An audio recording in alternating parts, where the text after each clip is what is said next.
Alors, aujourd'hui est un grand jour. Nous sommes venus ce matin soutenir notre frère, mon frère à moi. Ouais, mon frère depuis la fac, depuis 97 que je connais Tebao, environ 30 ans. Et mon frère est venu pour soutenir pour son doctorat. Je pense qu'il n'y a pas de match, hein, voilà, comme on le dit chez nous. Tebao va valider cela avec une mention très honorable. Je suis venu depuis Abidjan pour soutenir mon bon petit. Mon bon petit. Donc tout à l'heure, on s'appelle pour faire le show. Donc ce soir, à partir de 20h, c'est le prix Tia à des États-Unis, mais c'est le docteur Tebao Tia Sinclair. Ouais, et le futur ministre du budget. Il sera à ses côtés, comme son dit, retenez ça. Ciao, gars.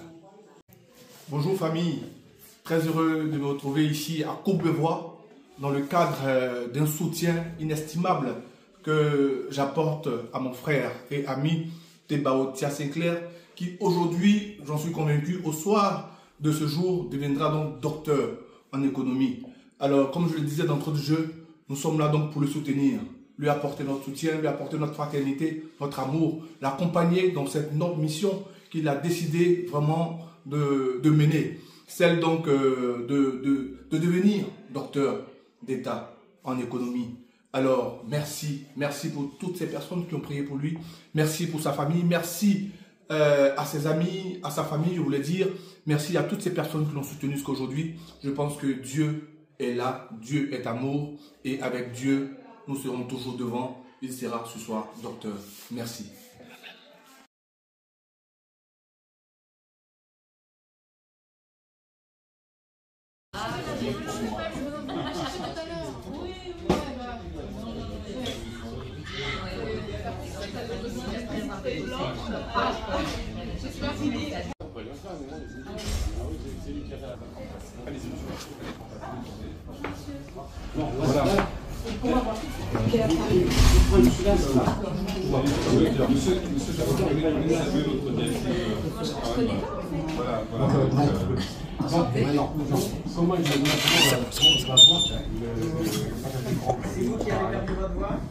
On va procéder aux installations rapidement.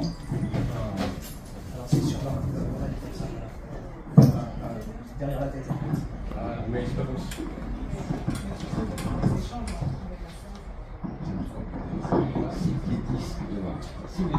sinon je peux vous mettre celui-là. Mon fils va commencer. Manifeste. Jésus, manifeste.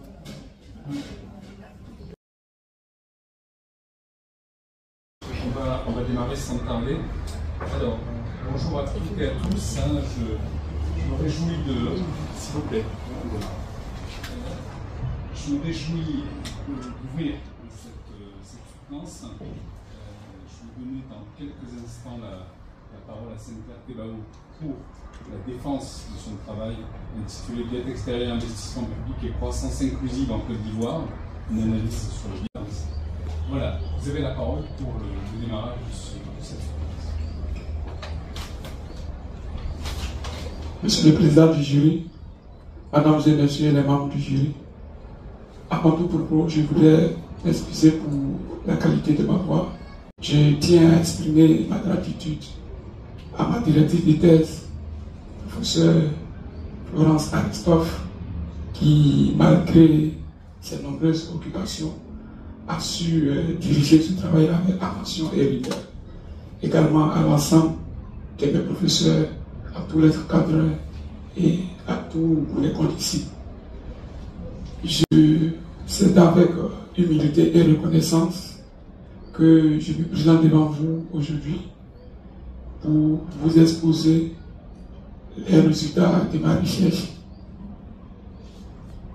Ma thèse est intitulée Dette extérieure, investissement public et croissance inclusive en Côte d'Ivoire. Une analyse sur le bien-être des ménages. Ce travail s'inscrit dans une réflexion sur les dynamiques de développement économique dans un contexte où la soutenabilité de la dette publique et l'efficacité des politiques d'investissement suscitent de nombreuses interrogations, en particulier dans les pays en développement comme la Côte d'Ivoire. Je voudrais dans un instant vous présenter, outre l'introduction, la revue de littérature, la méthodologie, les résultats, les implications économiques et la conclusion. À l'instar des pays en développement, la Côte d'Ivoire, qui est au cœur de notre étude, ne fait pas exception à cette réalité. En effet, en Côte d'Ivoire, le recours aux emprunts extérieurs est essentiel pour financer les investissements nécessaires à une croissance inclusive, étant donné l'insuffisance des ressources internes. Ces financements visent à réduire la pauvreté, créer des emplois décents, garantir un accès équitable aux services de base et préserver l'environnement. L'objectif principal de cette thèse est d'analyser de manière empirique les effets des investissements financés par l'endettement extérieur sur la croissance inclusive et le bien-être des ménages. De façon spécifique, il s'agira pour nous de déterminer un indicateur synthétique et mesure la croissance inclusive, d'analyser les liens entre dette extérieure, investissement public et croissance inclusive, et enfin de déterminer un seuil optimal d'endettement qui permet et qui favorise le bien-être des ménages. Alors, pour atteindre ces objectifs, nous avons émis une hypothèse de base. Les investissements publics réalisés grâce à l'endettement extérieur contribuent à favoriser une croissance inclusive et à améliorer le bien-être des ménages en Côte d'Ivoire. En ce qui concerne le cadre empirique, plusieurs travaux ont été analysés. On a analysé le lien entre endettement extérieur, investissement public et croissance inclusive, ainsi que le bien-être des ménages, parmi lesquels nous pouvons citer les travaux de Ndiaye et al.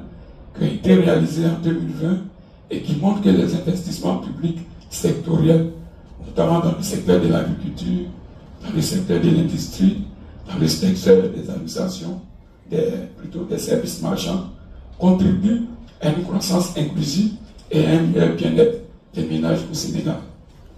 Fossou, dans son étude datant de 2008, réalisée sur un ensemble de 35 pays de l'Afrique subsaharienne, montre que le poids du service de la dette extérieure réduit de façon significative les dépenses publiques dans les secteurs sociaux, notamment l'éducation et la santé. Les principaux résultats de notre étude se présentent comme suit.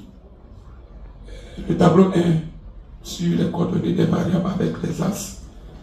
Le tableau 1 illustre les effets des variables utilisées sur l'indice de croissance inclusive calculé. Nous avons sur l'axe 1 de l'indice. Il montre que le taux de mortalité infantile,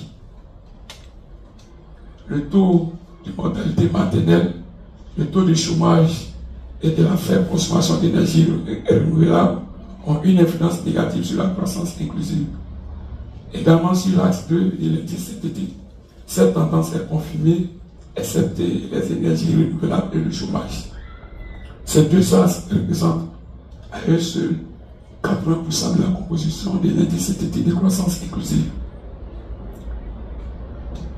Le tableau 2 révèle qu'il existe une relation négative entre le recours aux emprunts extérieurs et l'indice de bien-être des ménages en Côte d'Ivoire dans son ensemble, bien que les effets varient en fonction des différentes variables. Par ailleurs, le graphique 2 montre que la part des dépenses pour pauvres dans le budget augmente à un rythme moins soutenu que celle de la dette extérieure depuis 2019, et bien que ces dépenses aient connu une hausse en valeur, elles ont toutefois diminué sur la même période. Quant au tableau 3 sur l'estimation macroéconomique, nous avons l'estimation du modèle à l'équation simultanée. Ces résultats révèlent trois constats importants. Nous voyons que les investissements publics, quand on prend l'équation de la dette extérieure, les investissements publics exercent un impact positif et significatif sur la dette extérieure. En d'autres termes, en Côte d'Ivoire, une augmentation des investissements publics de 1% du PIB entraîne tout chose égal par ailleurs une hausse de la dette extérieure de 3,29 points du PIB. Quand on prend également la croissance inclusive, elle a un impact négatif et significatif sur la dette extérieure.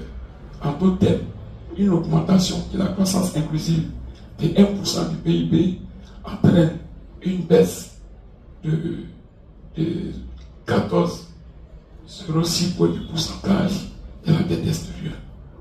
Au niveau de l'équation de l'investissement public, nous voyons que la dette extérieure et la croissance inclusive exercent un impact positif sur les investissements publics. En d'autres termes, une augmentation de la dette extérieure et de la croissance inclusive de 1% du pourcentage du PIB entraîne une hausse respective des investissements publics de 0,21 et 2,77 points du pourcentage du PIB.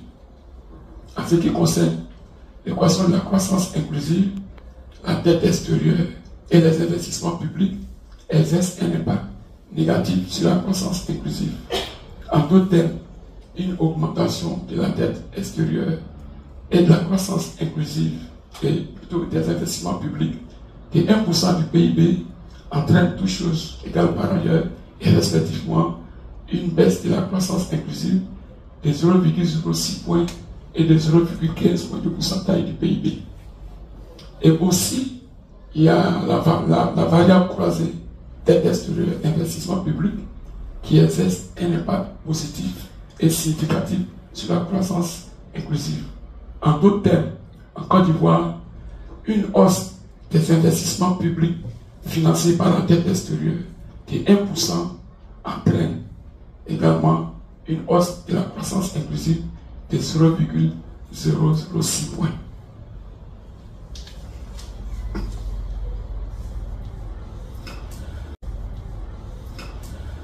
En ce qui concerne la causalité entre la dette extérieure, les investissements publics et la croissance inclusive, l'analyse de causalité montre que les investissements publics entraînent des emprunts extérieurs. Les emprunts extérieurs et la croissance inclusive ont une relation de causalité bidirectionnelle négative, tandis que les investissements publics et la croissance inclusive sont liés par une causalité bidirectionnelle positive. Le seuil optimal d'endettement extérieur qui permet un investissement productif pour le bien-être des ménages ivoiriens est de 25% du PIB. La croissance inclusive avait pour objectif ultime l'amélioration du bien-être des ménages. Ainsi, pour garantir que la dette extérieure contribue positivement au développement économique et social, il est crucial que les investissements soient judicieusement ciblés, efficacement gérés et accompagnés d'une politique de réduction de la dette rigoureuse et responsable. Alors, au terme de cet exposé, je tiens encore à remercier une fois de plus mon directeur de thèse ainsi que toutes les personnes qui ont contribué à cette recherche, sans oublier également Miss Yvonne pour sa légendaire disponibilité. Je vous remercie pour votre aimable attention. Merci beaucoup.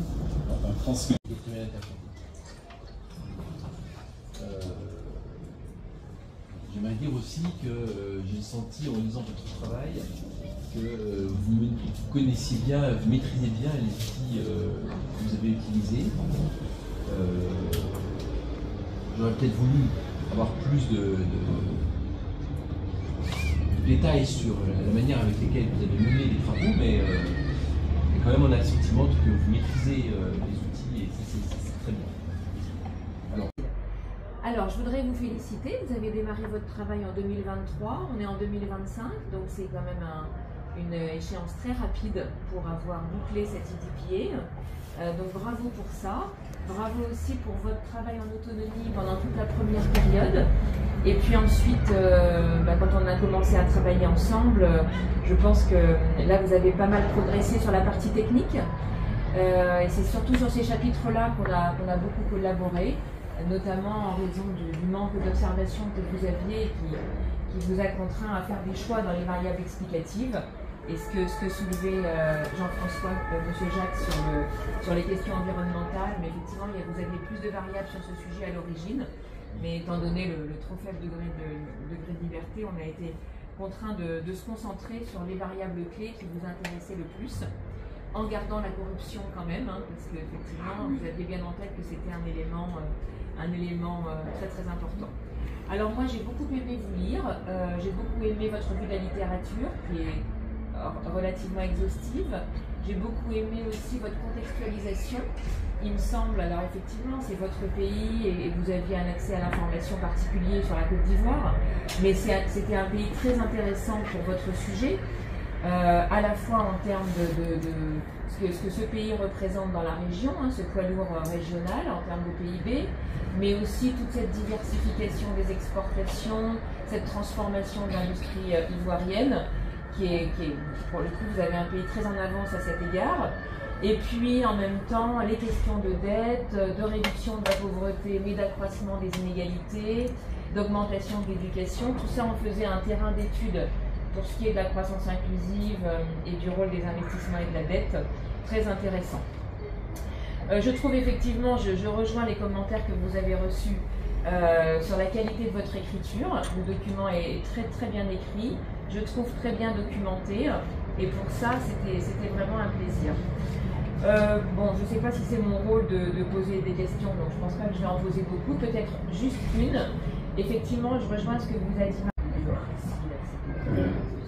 Eh bien, merci beaucoup.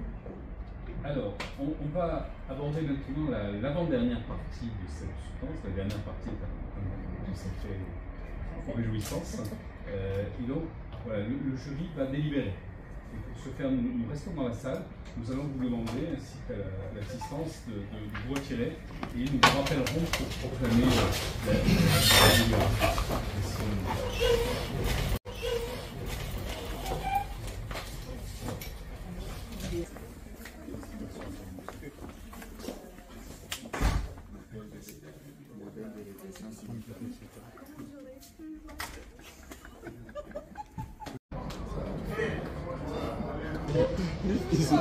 Ouais. Je pense que ça va. Voilà. Plus sérieusement, nous vous délivrons une note qui correspond à la qualité du travail que vous avez présenté en soutenance. Et le jury s'est accordé pour considérer que votre travail était de grande qualité. Donc, première chose, c'est que vous êtes désormais lauréat de l'exécutif doctoral qui est Public Affairs, avec la note de 15 sur 20.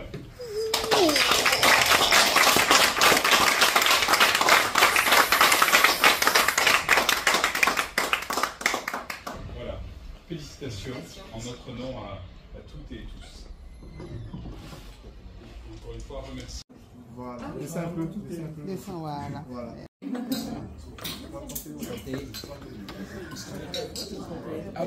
Félicitations, vous devez pas. Si, Chin, merci d'être venu. Félicitations. Pourquoi vous êtes président? Bravo. Nous avons un club d'amis.